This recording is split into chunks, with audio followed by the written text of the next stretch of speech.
Welcome to Backstage with Becca with special guest Bethany Tesarck.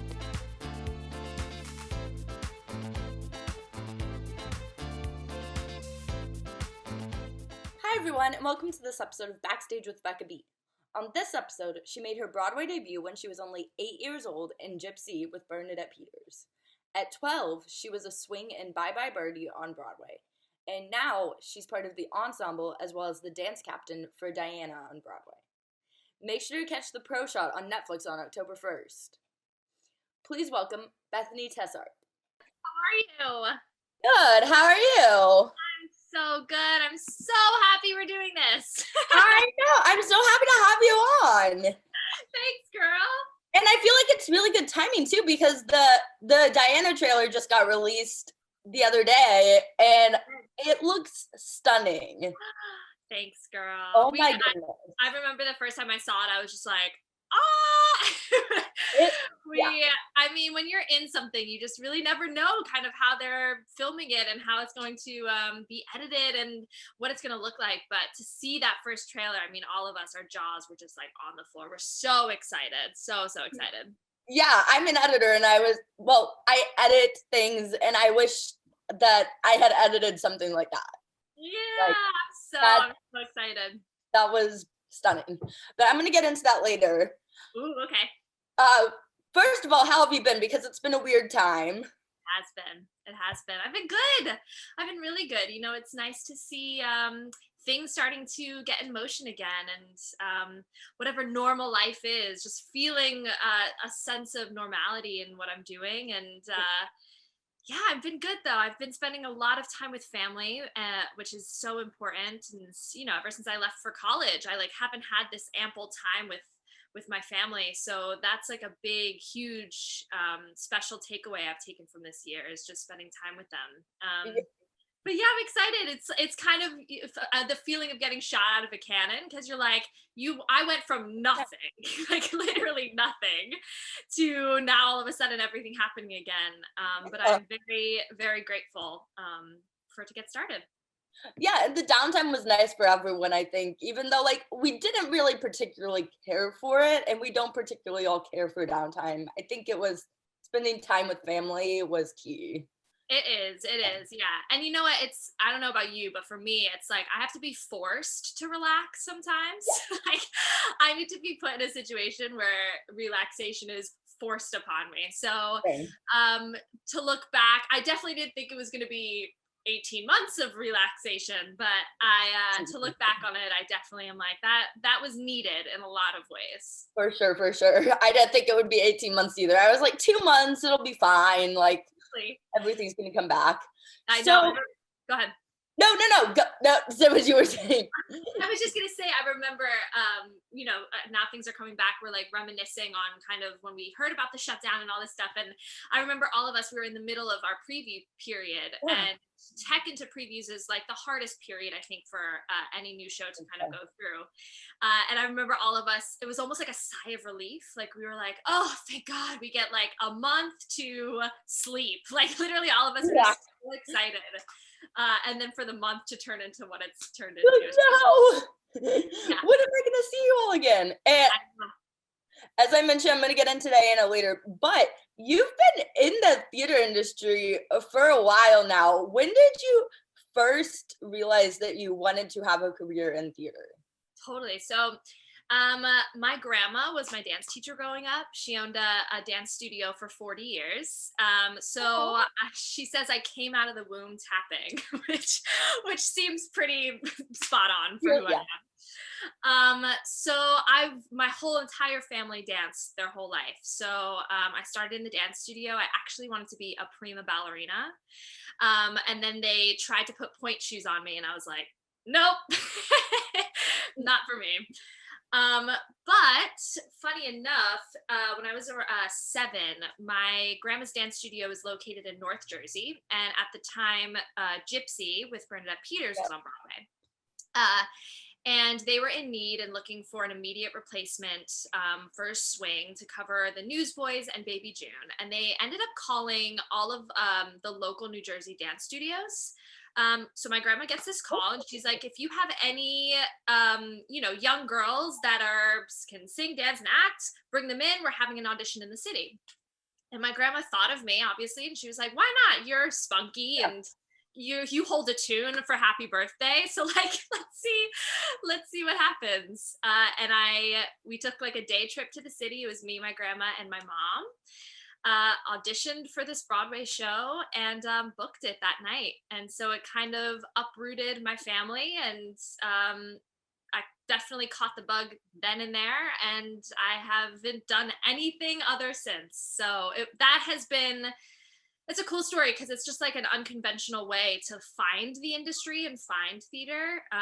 But I owe everything to my grandma. I owe it all to her. But that's how I got into theater. And then the lifestyle and being able to perform, I was like, I can't imagine myself doing anything else. So yeah. So what's it like being so young and booking a Broadway show and then like being on Broadway? Yeah, I mean, it shapes who you are, right? Like it completely shaped who I am today.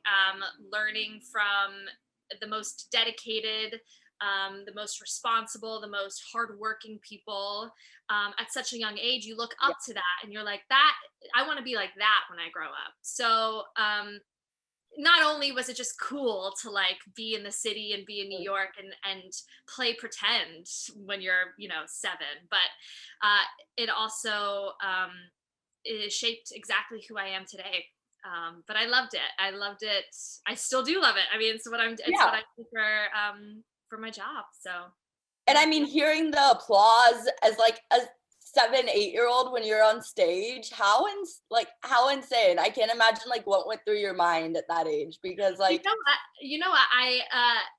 I'm sure like when I was 7, I was just like, this is fun. And like, I don't think like I really computed what I was doing, to be honest. Like, I think I was like on stage and like performing, and it sort of felt like a dance recital, like that feeling when you're like in a dance recital and you're like, oh yeah, I did a good job, because people are applauding. But I don't think it really at that time it didn't compute like what I was actually doing until my adult self looking back on it. You're just like, oh yeah, you were doing the thing at 7 years old. Like, how cool is that? And I'm sure the grown-ups around you at the time knew who Bernadette was. My mom. So I booked at the show, and my mom was like, "You're gonna work with Bernadette Peters," and I was like, "Who?" Which is so embarrassing to say, but I truly was just like, "Who is that?" But she is one of my favorite people I've ever worked with to this day. That woman is a complete gem. She is so kind, so hardworking. I still have she gave me a stuffed cow toy for closing night of Gypsy that I still have in my bedroom. When I was doing Bye Bye Birdie, we were doing Gypsy of the Year, which is like this benefit performance. And she was the host of it. And at that point, I was 12. So like, 5 years had passed since Gypsy, and I was just like, oh, I don't think she'll remember me. Like, I was, from 7 to 12, you have like it's a huge age difference in that way. Yeah. So I was backstage waiting to go on, and she turned around, she had her mic in her phone. She turned around and she was just like, I know you. And I was like, what's so crazy? I was like, I was, your baby June and Gypsy. And she was just like, Bethany? She literally said my name. She was just like, Beth. That woman is just, a class act. My favorite person to work with. And it probably made it even more special when you were young and like not knowing exactly who she was at the time to work with her, because like you're just like, oh, like this is someone who's really good at their craft and someone who like I want to be like. Totally. Yeah. So lucky to have been under such a leader of a company, of a show, and what an amazing human being. So I love telling that story because it just is a testament to who she is. So yeah, that's amazing. And I'm sure that there's like rumors like in like the industry about like how, or like people talk in the industry about like how nice she is. Yeah. But it's to hear. Yeah. It's Yeah. always good to hear those stories. So what was the first theater, like professional theater show that you ever saw? Because you were in New York, you moved to Uh-huh. New York then. So, I mean, when you weren't performing, you maybe got some time during the week to see some shows. Yep. My first show I saw was Cats, and I was scared shitless. Oh my God. Say. I was so freaked out. I remember it was my aunt and uncle who took me, and my grandma actually went. It was the four of us, and it was I don't like there was like stage seating, or there was like seating like on the stage at some point. Oh, And I remember the cats go through the yeah. audience and they're like moving. I was so scared. I remember asking my grandma to go to the bathroom with me because I was just like, I have to go to the bathroom. Like, I could not handle what was happening with these people in cat suits. But that was my first experience. That was my first show. Oh my goodness. People should tell you when you walk in that like there's gonna be people dressed as cats coming up behind you And because with green eyes, like lit up eyes. I'm like, can someone, it should be yeah. like something they say before you go in. And I always go for the aisle seats. So I got an aisle seat when I saw it. And I was like, no one told me that this was gonna happen. Yeah, Why didn't and no one tell me? they're scary. When you're young, you're like, Yeah, that's a scary thing. even when you're older, Yeah. though. Because like people coming up behind you, you're like, what? Yeah. That doesn't normally happen during a theater show on Broadway. Right. We're right. But Yeah. yeah, it was my first show that I Oh saw. my goodness. But it's such a good dance show. Oh yeah. Yeah, yeah. I mean, I don't quite remember like how I felt about seeing it, other than that I was scared. Everything was But scary. I did it, but I'm still doing it today. So it definitely didn't scare Yes. me off enough. Yes. So growing up, how did you work on becoming such like a well-rounded theater performer to where you can keep doing the craft as you grow up? Yeah, I have to owe that to my parents, because I never felt forced to do this. I never felt like I had to. My parents were always like, always asking me, "Are you having fun? Do you love doing this? Is this exciting?" Like, they always were making sure that I was happy, because it is hard. I didn't do a lot of kid things. Like I didn't. I wasn't a part of like sports, or for a while I didn't go to like the school dances because I was like doing a show at night. So not only were they allowing me to become a well-rounded theater person, but to me, what the most important thing is they allowed me to become a well-rounded human, which only infuses into my skills as a performer. After Birdie, though, I was 13 when I ended that. I remember coming to my parents and I was like, I want to be a kid. I Yeah. remember saying that to them, and they were like, done. So for 4 years, my whole high school experience, I didn't dance, I didn't sing, I didn't act. I played ultimate frisbee. I was in like some clubs in high school. I just decided to turn a new leaf, and just was like, I wanted a boyfriend, I wanted to go to prom, I wanted to do things that the kids were doing. And so yeah, I have to owe that to my parents, because if I didn't have the support of them, and them allowing me to explore what made me happy, I don't think I would have continued after high school. I think I would have stopped and been like, okay, I'm done. No but more. but yeah, they allowed me to really make sure that everything I was doing, every choice I was making, was coming out of pure joy and pure want to continue to do it, and not feeling like I had to. So So you were also very young when you did Bye Bye Birdie because 12 is still young. Like there is a lot of growing between 8 and 12 as you said. totally. But I mean, it's still young and you're still a kid. Yeah. So I saw you were a swing in that show, and you were also a swing in Gypsy, as you mentioned. So you learned what a swing was and the ins and outs of the industry I sure super did. fast, super young. Yep. What was Yeah. that like? Swinging. Oh my God.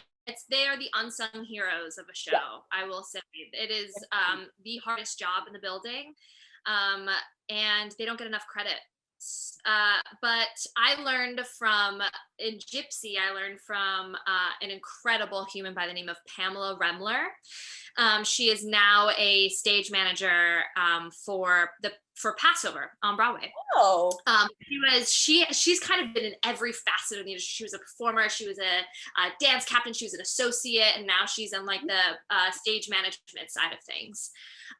But she taught me how to chart. She taught me how to track backstage.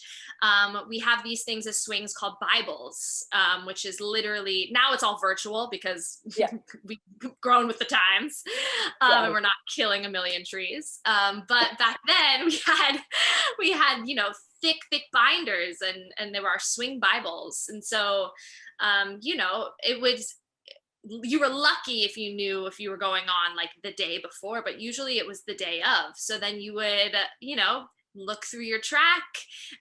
They would luckily give you, you know, like a small little rehearsal before the show that night. But yeah, I learned everything I needed to learn from that woman, and then applied it again with Bye Bye Birdie. And that was, I covered 7 roles in that show. Yeah.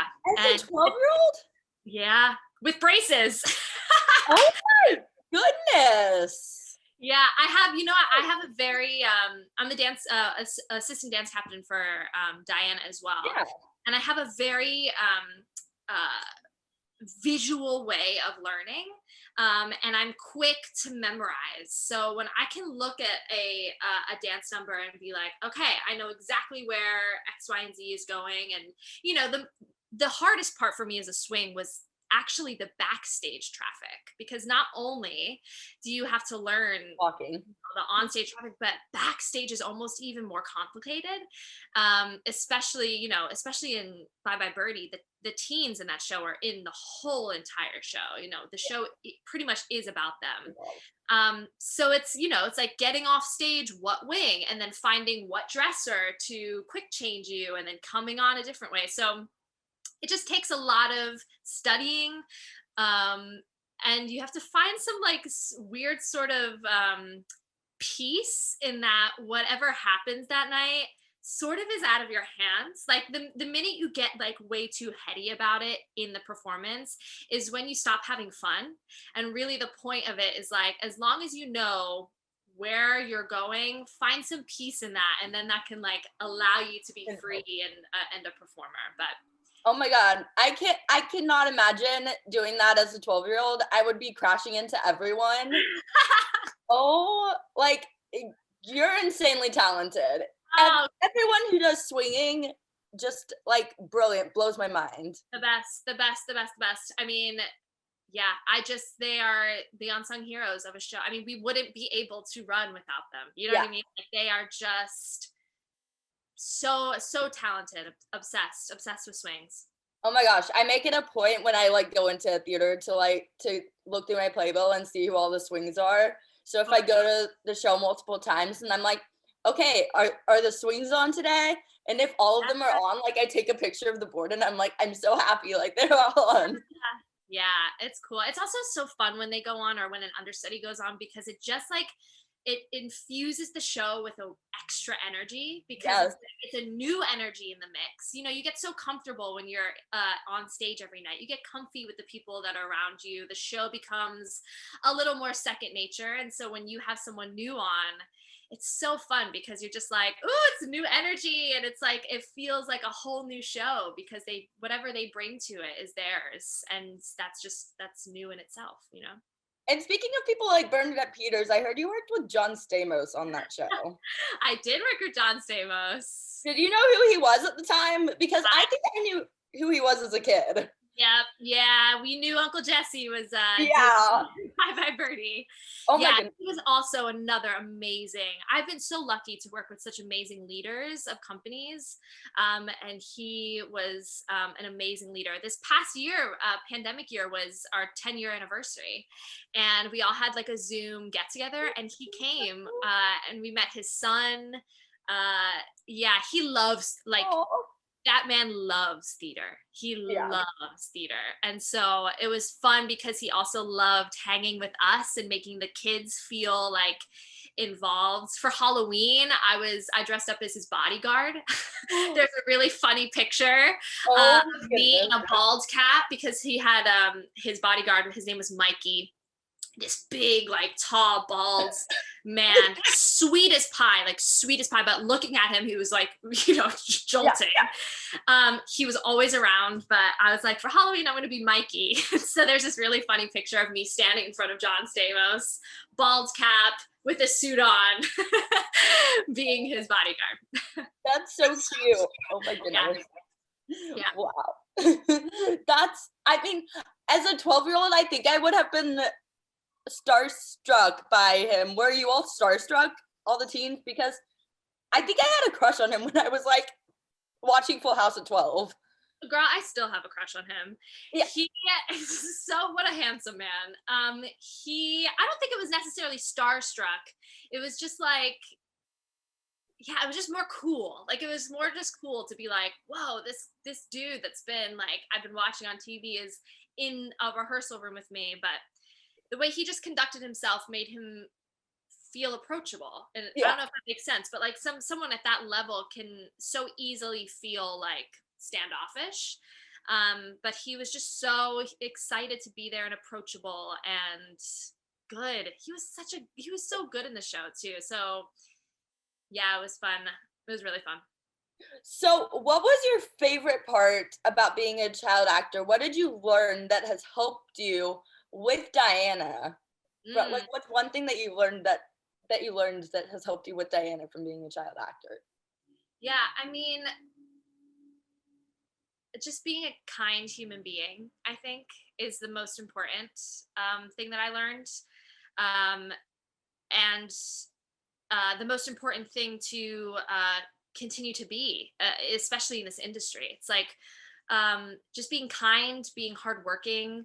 Um, yeah, and that has helped me as an adult in this industry because that's something that I don't have to work on. Does that make sense? Like that, it feels very second nature now. It's just like showing up to a room prepared and kind. I mean, we're like playing pretend together. So checking the ego at the door and just like showing up and being kind to everyone in the theater, from crew to front of house to ushers to our doorman, like everyone, because everyone is important in making this machine go. Like everyone's is a gear in the machine. So I think that's the most important thing I learned.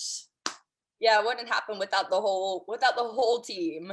Not at all. I mean, like I think of my dressers and Diana, and I'm like, I would go on naked without like I had the quick changes in Diana are insane, and I was like, without you guys, like I would be naked on stage. And I'm sure the costumes are like out of this world, like amazing. So yeah, we get to wear some pretty cool stuff. Very 80s, very 80s, and we're like, most people don't really know like what the world of our show is, but we're really kind of like a rock and roll show. So a lot of the stuff we get to wear is super like, I had this really dope bomber jacket that has a butterfly on the back of it. It's my favorite costume. It's Act 2. I have high-waisted jeans, like high-waisted mom jeans that were like the trend in 80s and now still a trend. With this bomber jacket and these like and they have like shoulder pads, and I have my hair all like it's such a cool time period to wear clothes in. But yeah, the costumes are cool. So I want to hear about your audition for Diana, because you were with the show when it started, like workshopping in California at how do you say it? La Jolla Playhouse. Yes, yeah. There we go. Yeah, I could never get that. Yeah, I know. We're like La Jolla. Yeah, no, exactly. Yeah, so my first audition was right out of graduation from college. I auditioned in the summer. And then didn't hear anything about it. I had like two callbacks for them then. And at that point, I believe it was for like they were doing like a music workshop of the show before transferring to La Jolla. So then I went through the whole summer. I ended up booking, I did a show called Holiday Inn in Chicago that fall. But right before I left for that contract, in like around September, Diana called me back in because they were casting for the La Jolla production of the show. And so I ended up booking the La Jolla out of town trial. And that it was so, I mean, the way it worked, it was like Holiday Inn ended, and then like 4 days later, La Jolla started. So it was just like very meant to be and very serendipitous in that way. But yeah, we did the out of town for La Jolla. Came back, did a couple of workshops before pre-Broadway workshops, and then started rehearsals in January of 2020. So you've pretty much been a part of like the beginning rehearsal processes. I mean, have you all started rehearsals yet? Because 3 times. Well, four times. It'll be like the fourth. This will be the 4th tech process of the show, which is kind of like, ugh. But I start on September 27th. So soon. Does that help with like the cast bonding and like the chemistry on stage a lot? Yeah, I mean, we felt that you're gonna see that in the Netflix film, just how gelled we all are and how like intertwined we are, because it's just, we have been through so much with the show and so much in the world together. Yeah. And so much, in our personal lives. Like I've known these people for almost 3 years now. So, and you're going to see that on stage. The ensemble especially is just such a tight-knit group of people. And especially in the time that we filmed it, which was like pretty much the height of the pandemic. It was like, we laid it all out there. Cause at that point we were like, we don't even know if we're going to do the show again. Like we had no clue what how Broadway was gonna be perceived. Our show's in the most vulnerable position because we're a new musical. So we definitely took those 4 weeks and we were just like, let's go. And we just like really went after it. So you'll see that. But yeah, we're a tight group of people. So what was your reaction when you heard that Diana would be transferring to Broadway? Because I'm sure it's a little different as an adult than as a kid, knowing you're going to Broadway. Yeah, I mean, it's like a dream, right? Like that's what you hope when you do something, when you do a new musical. Diana is my first new musical too. I've only done like revivals and been plugged into shows and plugged into tracks. So this show specifically is my first show that I've created my own track in, so now forever in the history of Diana the musical, my harmony will be mine and my tracking will be mine and my costumes are mine. So yeah, it was a dream to know that like our little show that people loved so much in La Jolla was able to now be seen in transfer into New York. But with that dream also went oh shit, this is gonna be hard work, because it is to like put up a new musical in New York. It's hard work. But yeah, it was so exciting then when we got the green light to do it. Oh my god, I can't imagine. So when did you find out you were going to be dance captain for the show? Was that early on, or was that when it went to Broadway? No, it was when it went to Broadway. So I just started in La Jolla as an ensemble member. Got very close with the choreographer, and she's definitely taken me under her wing in many ways, and she saw sort of the potential in me to lead and to be an important asset to the dance team. And so that title came upon on the 2nd workshop that we did in New York before we transferred to Broadway. And she was just like, do you want to be one of the dance captains for the show? And I was like, fuck yeah. I was like, I'd love to. What kind of responsibility does that come with? Because I don't know if everyone's familiar with what a dance captain does for a show. Totally, yeah. So everything. They do everything for the show. Yeah. So basically, once the show opens, and the creative team is out of the picture, they've set the show, they've birthed their baby. It is left to the dance captains, and the associates and the stage manager to uphold the show. So to make sure that the show is running well, to make sure it is, the dance captain and stage managers call for when someone goes out. Usually, like, there's 2 covers. It's our call to know who is going on and how that's going to work. We run understudy rehearsals every week. So remember that swing Bible I told you? Yeah. Captain, triple that. And that is because we have to know every single thing that happens on and off stage for everyone, for ensemble, for principals, for it all. So you really are kind of the leader of the troops once the creative team bows out and allows the show to like breathe its own air. And so we do everything. You're like the dance director in a sense. Sure. Yeah, in a way. I mean, we have every answer to any question anyone has, like if someone goes on, they're just like, I don't know if, where do I go for here? And it's like, we have to know that. And we have to, there's also a sense of that too, where we, as a dance captain, have to know how to teach the choreography. So I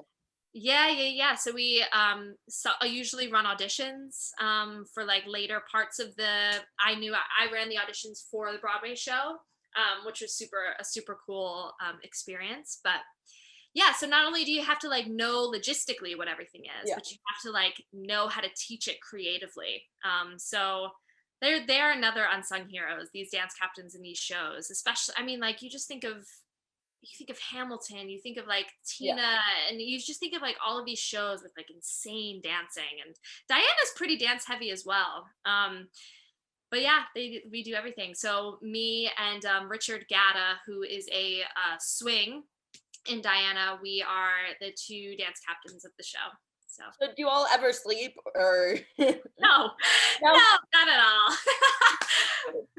Yeah, I was like, does she sleep? Like, is she okay? When does she relax? I've slept for 18 months, so I think I'm okay. I'm fine now. I've gotten in all my sleep that I need for the run.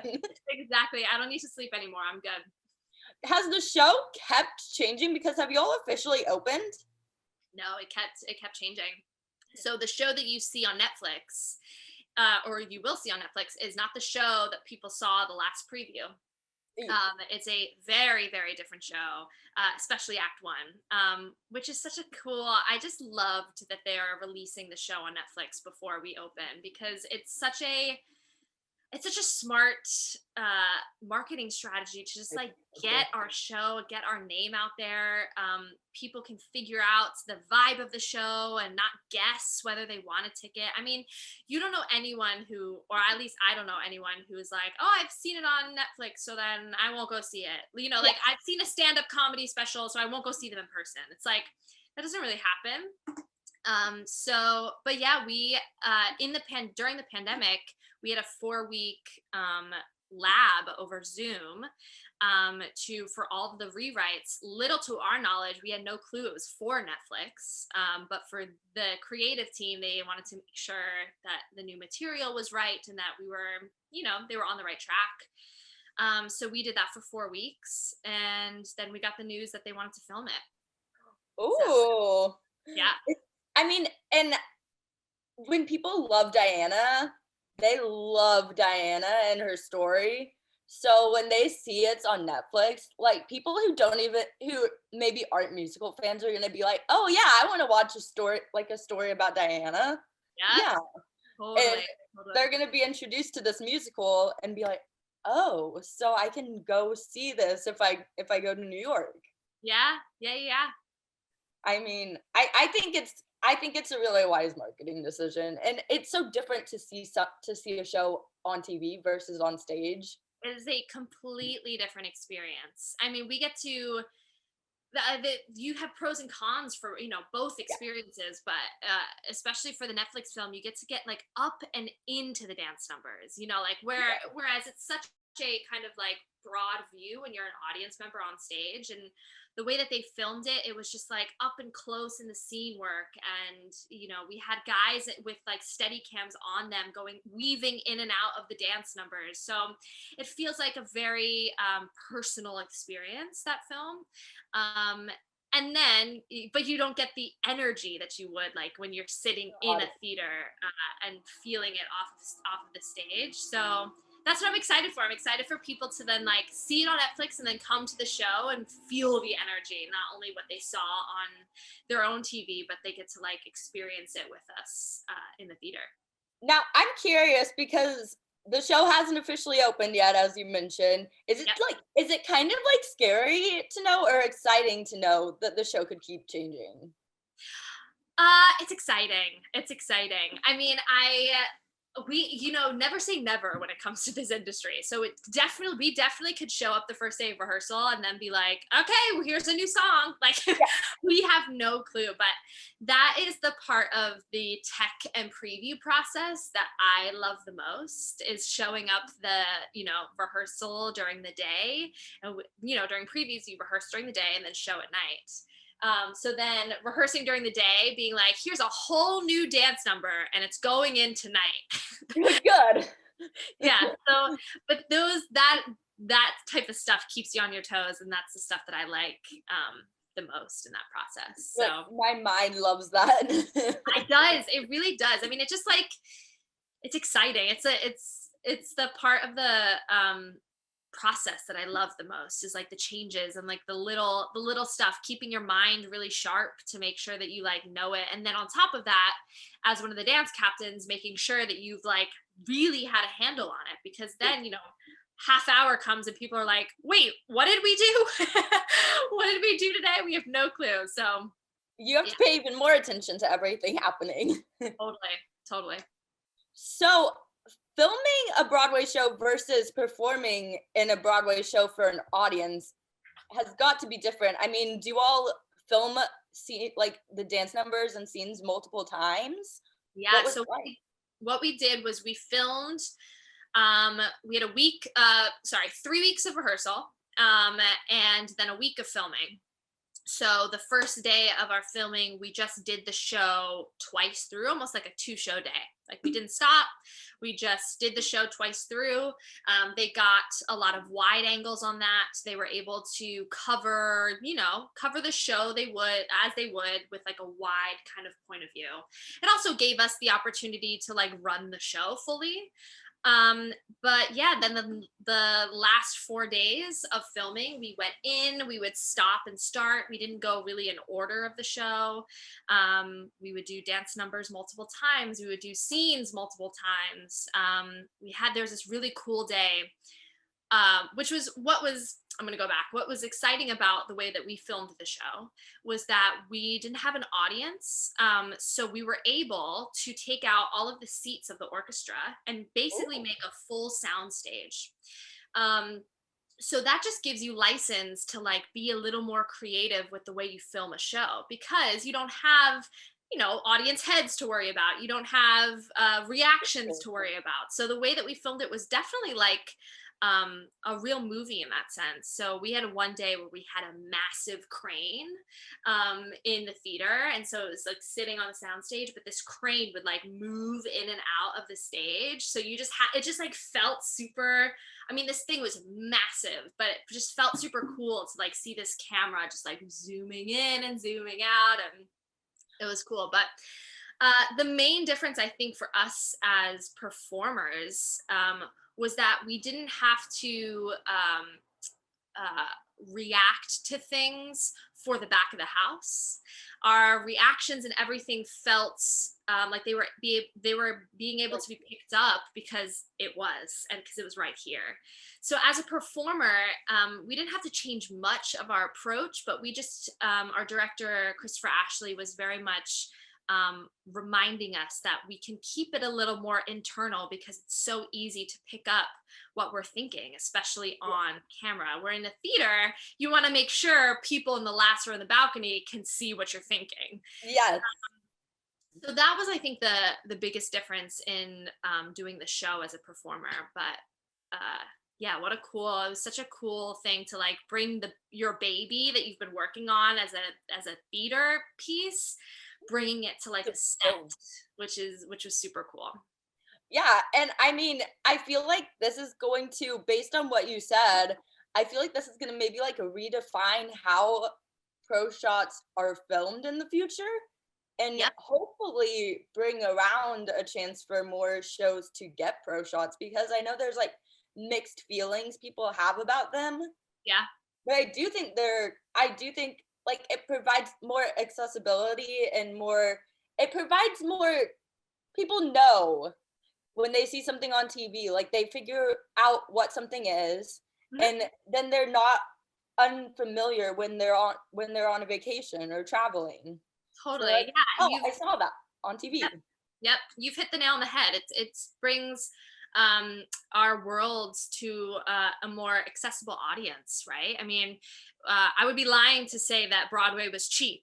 Like Broadway is very expensive to go and see, and for a lot of people, the reason that they don't go see shows is because they're not able to afford it, which is so not the point of why we do this, right? We do this to share art and share stories and bring people allow people to escape for 2.5 hours from whatever they need to. So I am on the side of continuing to film art like this because it's accessible. It will be accessible to those that will might not be able to see it And in person. I'm curious to see like how it works without an audience because I almost feel like audience for pro shots that it would work better than with an audience for pro shots.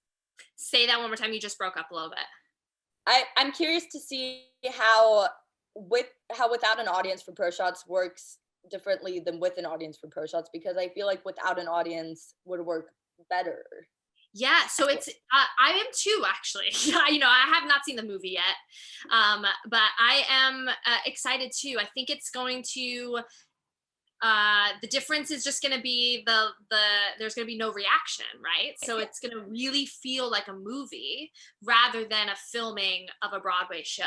Um, so I think, and we're the first to do that. So I think we definitely feel like the guinea pigs of it all, but we have a lot of confidence in the way in which we're storytelling. So I feel like I am too. I am excited to see what the feeling is going to be like. It's going to feel like a real movie. Yes, and Netflix believes in you also. I Hey, know. I know. how exciting to be like, hey, my show's gonna be on Netflix. Yeah.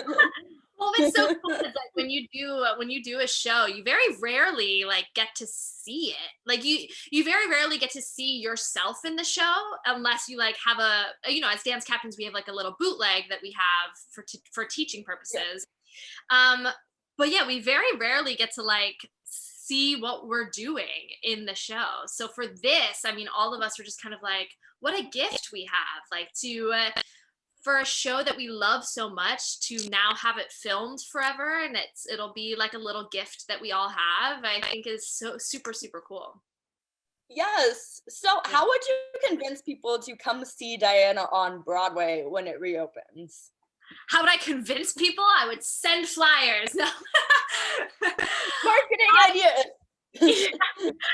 um I think it's a story that everybody is familiar with, but the way in which we tell it, I think, gives it a different angle and dimension, and brings these big figures that are still in the news today, brings them down to this like real human level, right? It talks about a lot of issues that Diana faced as a woman, as someone that was kind of thrust into this world, unknowing to her that would change her life.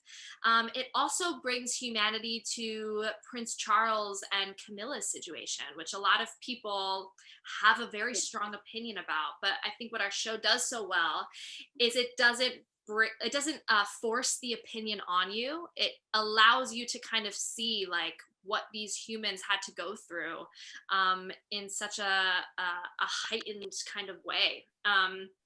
So I think please come to the show to see like these massive figures that you have read and maybe have your own opinions on. Come see it to see sort of like the behind the scenes humanity in all of them. And I think what our show does so well is bring that human quality to each of them. Speaking of people who are like real life figures coming to life on a stage, if you could create a musical about any royal figure, who would it be? Any royal figure? I mean, Diana's pretty freaking cool, so that's cool to Right? be. I think, like, honestly, what we're hoping for is like for Harry and Meghan to like come and see the show because I feel like Ooh. Meghan would. I feel like I- Meghan would totally be like down to see the show. But I think their story is very similar to what Diana went through. So what it would be cool to do like a part two of like yeah. what kind of the reflection, what they learned from their mom, or what Harry's learned from his mom, and kind of the trailblazing of that. So maybe a Harry and Meghan musical, that might be cool. Ooh. And if they come see the show, they'll be like, "Can you all do a musical about us too, please?" That would, I don't know if they would. I mean, when we were in La Jolla, so I don't know how familiar you are with the book Diana in Her Own Words. But this famous book came out while she was still alive and in the royal family. And she secretly wrote this book with an author by the name of Andrew Morton. And it is a story plot in our show about her writing this book. And Andrew Morton actually came to see our show in La Jolla, which was super cool because we like met the man who secretly spoke to her for many years about all of her tribulations and strife that she was going through.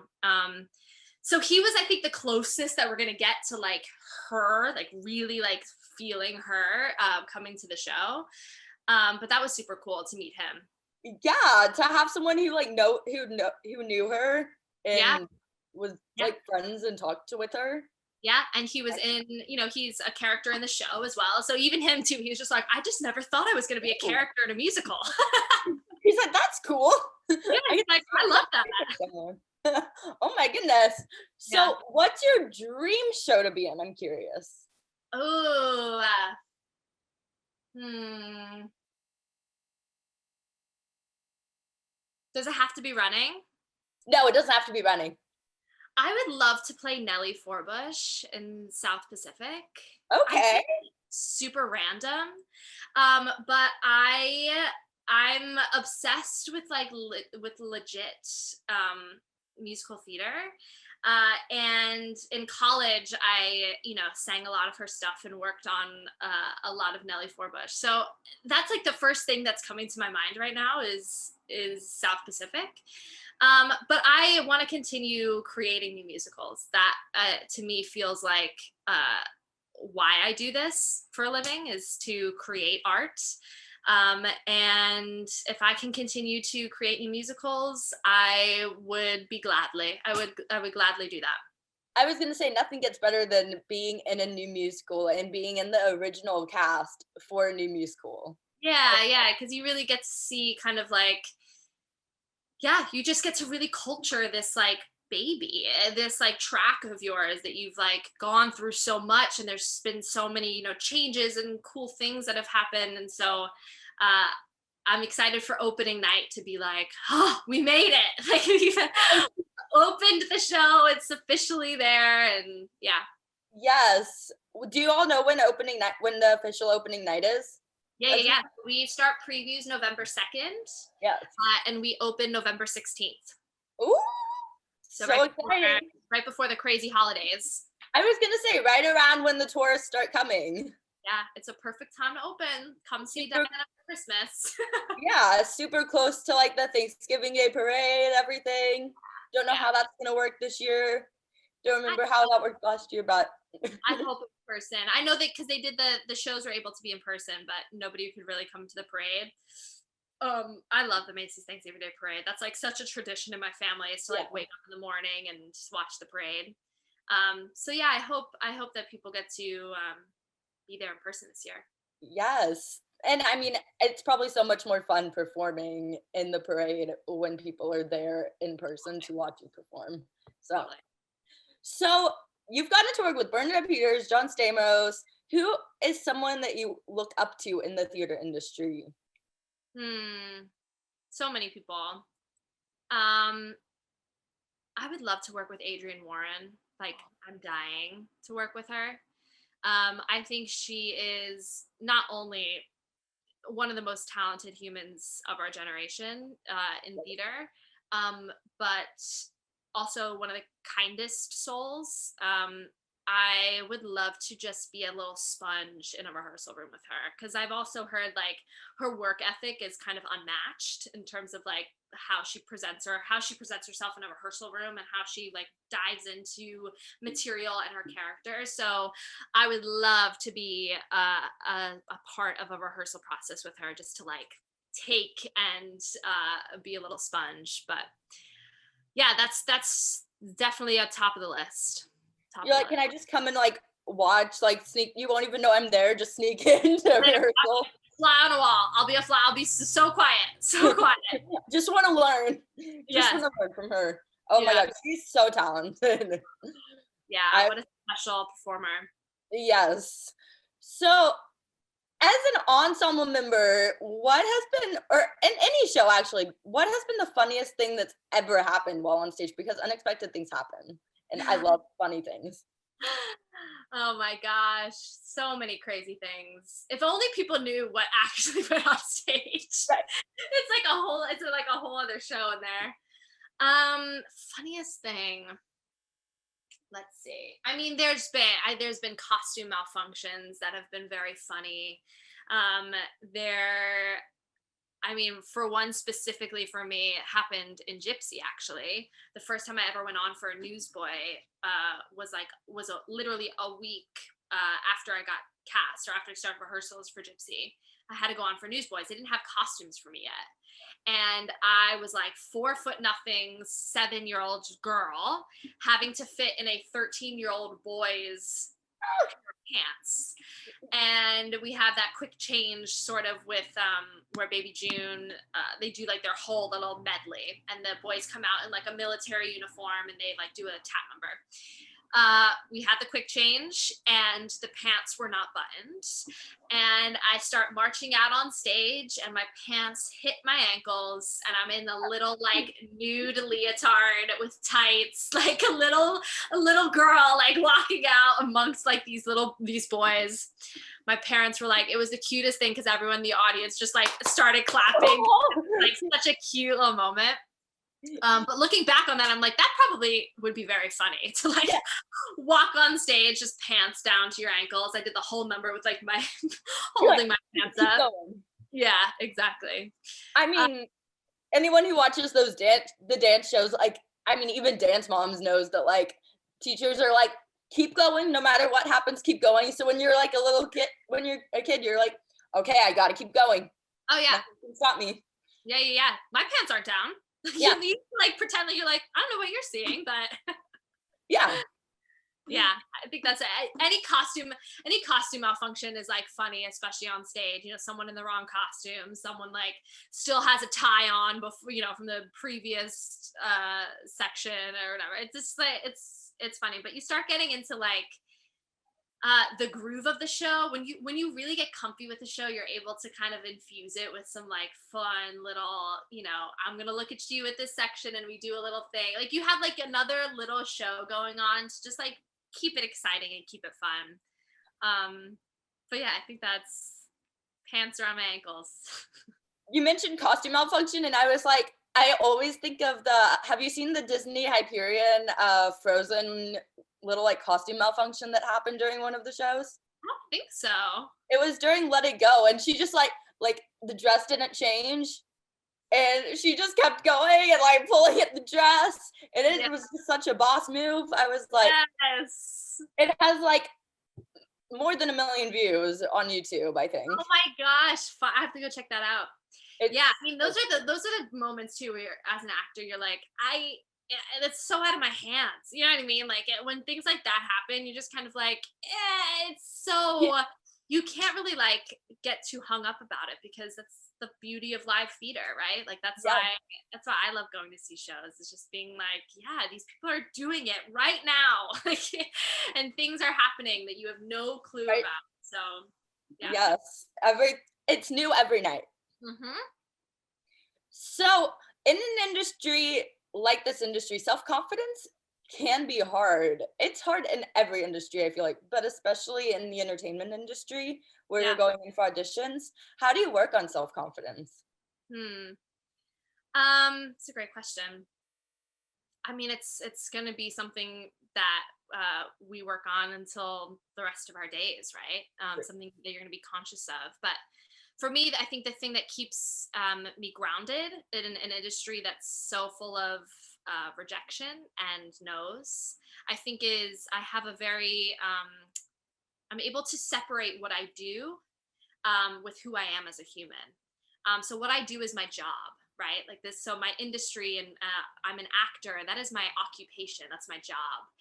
That's not who I am as a human being. So a lot of times people have difficulty kind of separating the two. And I think in this industry, and to allow you to keep going, I think it's very important to make sure that you know Bethany, the human being, is completely different or has its own kind of thing than Bethany, the actor, and Bethany in the theater industry and the TV film industry. Those are two completely separate things. So I think when I get a rejection, right, when I get a no for my job, it doesn't hurt me as a human being because it's not, I keep them separate, right?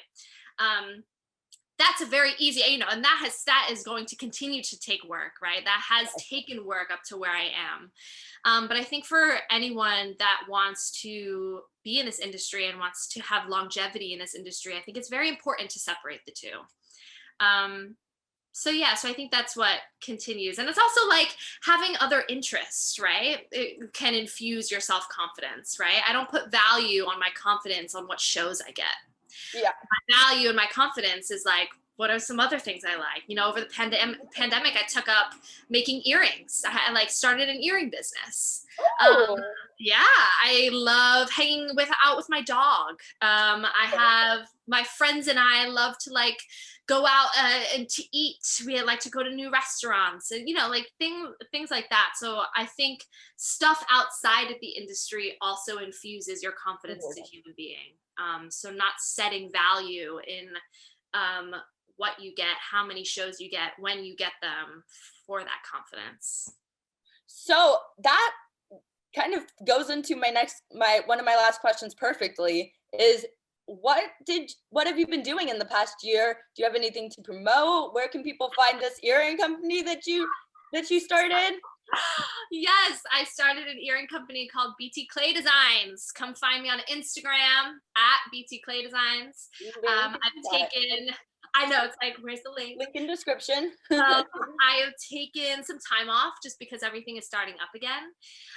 But yeah, what an incredible thing to find during this year. I mean, when I was like itching for something to do creatively, I saw an outlet. It was also, I decided to do this in the height of the Black Lives Matter movement, and I was looking for a way to donate to organizations that I really cared about. And I decided to make earrings and bring proceeds to an organization called Integrate NYC.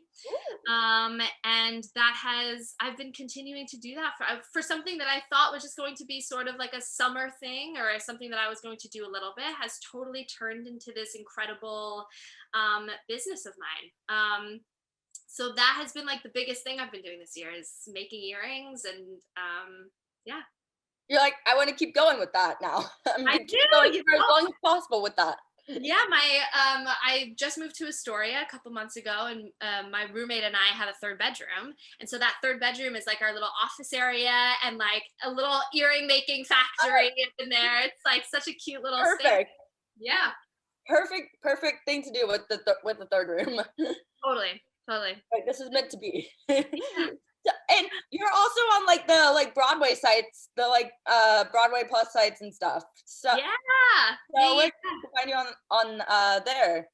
Yep, I do private coachings on Broadway Plus, mainly dance. I like to help those, especially looking to go to college for musical theater. I like helping those sort of spruce up on their dance. I know a lot of colleges are requiring like a dance tape now, so I help out with that.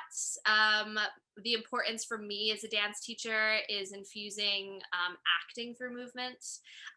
We of course, work on technique, but I think the important thing for me as a dancer and as a teacher is teaching the generation to move with intention. And yeah, so that is on Broadway Plus. I sometimes work with Broadway Weekends as well, which is an incredible company that Gina DeWall, our Diana, started. So check that out as well. But yeah, all the links are going to be below. I mean, I love that, and who better to learn from than a dance captain and someone who's been in the industry since you were a child. Yeah, you know this industry. Where can people find you on social media? Yeah, so I am on Instagram at Bethany Tesarck. I tried TikTok. I'm not on there anymore. Yeah, I go on there to like scroll through content. Right. I give so many props to those who can like do TikTok the way they do TikTok. Right. It is so hard. I tried TikTok for BT Clay Designs and I was like, nope. But Instagram is my main social media platform, so check it out.